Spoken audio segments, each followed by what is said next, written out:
Hello guys and welcome to another video.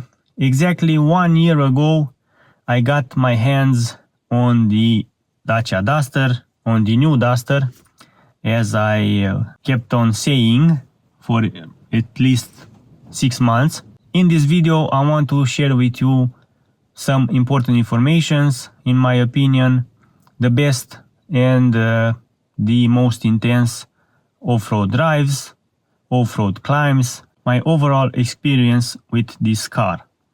As some of you may know, I am planning to sell it and buy the 4x4 automatic version when it will be launched. But nevertheless, I want to share my experience and I want to show you what were the best, what were the hardest off-road drives, or at least some sequences, and I want to show you how the all-terrain tires look like after 1 year or at least 9 months of use. Overall, it's a great car. I'm very pleased that I've bought it. There were some moments when I missed my older Duster, but I am very satisfied with this car. Yeah, so after I got the car exactly 1 year ago, I started making some modifications, or at least I wanted to make it ready for off-roading based on my experience. So I replaced the tires, the rims. I sold my original tires and rims, bought the all-terrain tires, bought some rims. I had to get some wheel spacers, which is okay because it makes the car look better, and of course it makes it perform better in off-roading situations. Also, I wanted to install a skid plate, and this skid plate that I have is very nice, very good. It protected my Duster very nice in this year.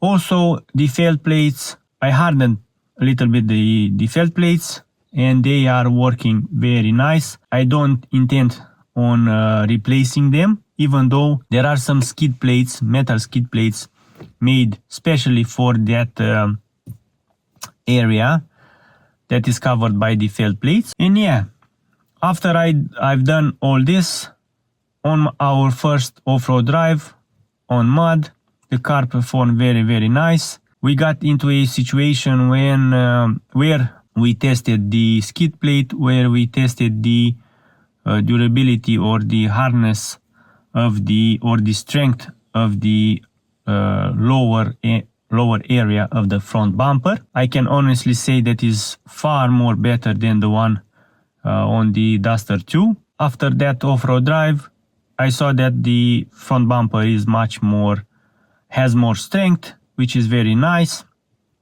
I didn't have any problems. There are some scratches here and there, but nothing to worry about.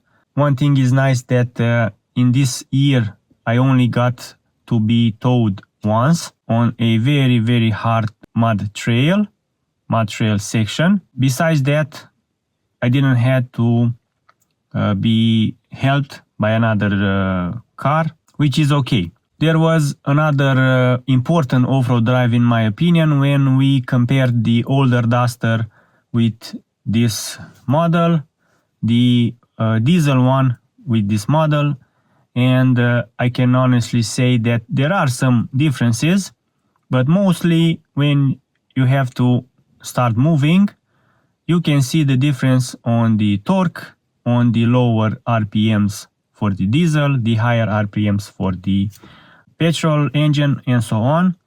But nevertheless, that was the most viewed video on my channel, and I'm very grateful for this. I might take that car again and do some off-road driving, depending on what tires the owner has, and if he is willing to give it to me for another off-road video comparison. Okay, so after that video, we went and tried a deep mud off-road trail where we somehow saw where the Duster struggles in off-roading. So this is one of that situation where you have to turn the car, or you have to move slowly, very, very slowly. That's one situation when you will see that the clutch heats up very, very fast. You will feel the smell of the burning clutch. And if you do this for, I don't know, 10, 15 times, there are big chances that you will have to replace the clutch kit, or at least the flywheel, I don't know. In any case, I recommend you shouldn't do that, because you will get a premature wear of the clutch kit, and that's a bad thing. After that experience, I try to find off-road drives or off-road tracks that won't force the car, and hopefully my clutch kit will resist better in time. Also, another nice off-road drive, in my opinion, was the off-road trip into the mountains, the Carpathian Mountains. Very, very nice. I am planning on doing it again this year, and hopefully this year I will sleep in my car and I will make a complete vlog about it. And after this drive, we made some mud videos, and of course the best ones, in my opinion, are the ones on the snow, but not the ones using the Cooper Discoverer tires. I can honestly say that the Cooper all-terrain tires have a lower or a weaker performance than the ones I've used on my previous Duster in the snow, which is why I had to replace them with the Riken SUV Snow tires at a certain point. In my opinion, the car performed very nice on snow with those snow tires. I don't think you need something very, very expensive. I will use it on my second winter as well. Right now I am using the Cooper Discoverer tires, and let me show you how they look after around 8 months of use. Yeah, so this is how the Cooper Discoverer 83 Sport 2 looks like after around 8 months of use. Some snow use, heavy off-road, heavy mud use, yeah, gravel, rocks. I can say that the overall worn is higher than the ones I've used back in 2019, from May 2019 all the way up to October, November of 2020. As you can see in this video, this is one of the most intense off-road climb and intense video I've filmed with my new Duster. We tried climbing this steep hill, and the car went down very, very fast, which was kind of scary. After that, I knew that I have to take a dedicated snow tire. And speaking of nice off-roading trips, with these 80 tires, we had this nice performance from our Duster on a 400 meters long steep climb, steep trail. And as you can see, it went up from the first attempt, kind of unexpected for me. I was expecting the car to, I don't know, stop at the middle and having to go down and having to turn around and so on, but overall it was very, very nice. And the most intense climb I've ever done with my Duster, or at least I've ever filmed with my Duster, because I'm never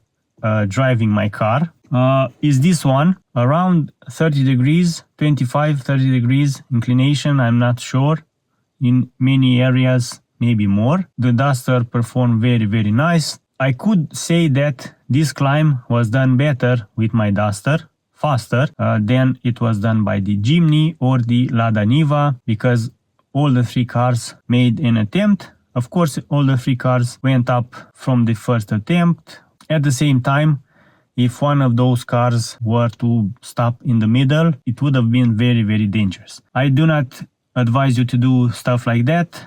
It was one time, one climb moment. I can honestly say that I'm not sure that if we try again, the Duster will go up. And overall, it's a good car. After 1 year has passed, I can honestly say that is a reliable car.